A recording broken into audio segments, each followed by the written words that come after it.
앞서 올린 서울시 중구 마방뱅크 사업 관련해서 구청 담당 공무원에게 문의한 건 지난주였고요. 담당 공무원이 답변한 보조금 지급 대상에 대해선 정보공개 청구 대상도 아니라서 내역을 공개할 수 없다.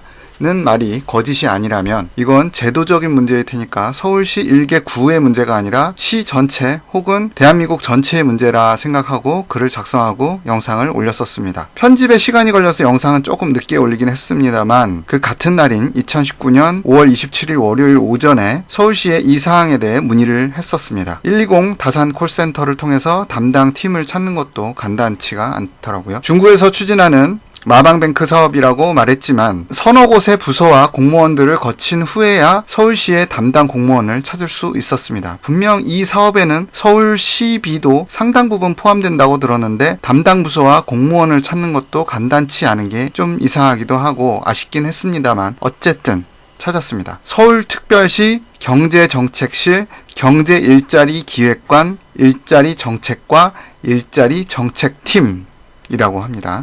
그런데 담당 부서 자체가 사회적 기업팀, 협동조합팀 이런 곳이 아니라 일자리 정책 팀이었네요. 그런데 전체 예산 중에 실질 사업을 위한 비중은 96대 4였다니 참 부서명을 듣고도 여러 생각이 들긴 했습니다만 어쨌든 궁금한 걸 물었습니다. 중구청이 추진하고 있는 마방뱅크 사업 관련해서 예산 사용에 대해 궁금한 부분이 있어서 중구청에 그 내역을 문의했는데 찾아오면 보여줄 수 있지만 그 내용을 찍어서 여러 사람에게 공개하는 것은 안 된다. 보조금 지급 대상은 정보공개 청구 대상도 아니다.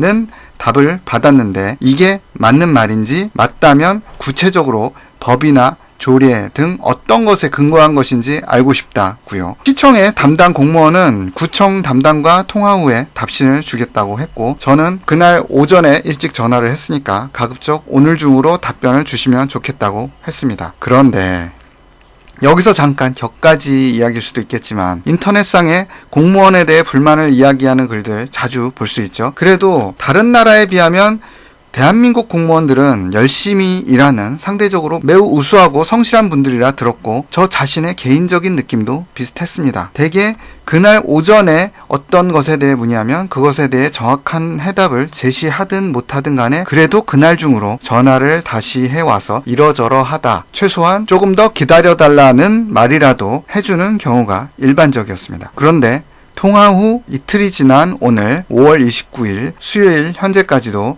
서울시에서든 중구에서든 아무런 대답이 없네요.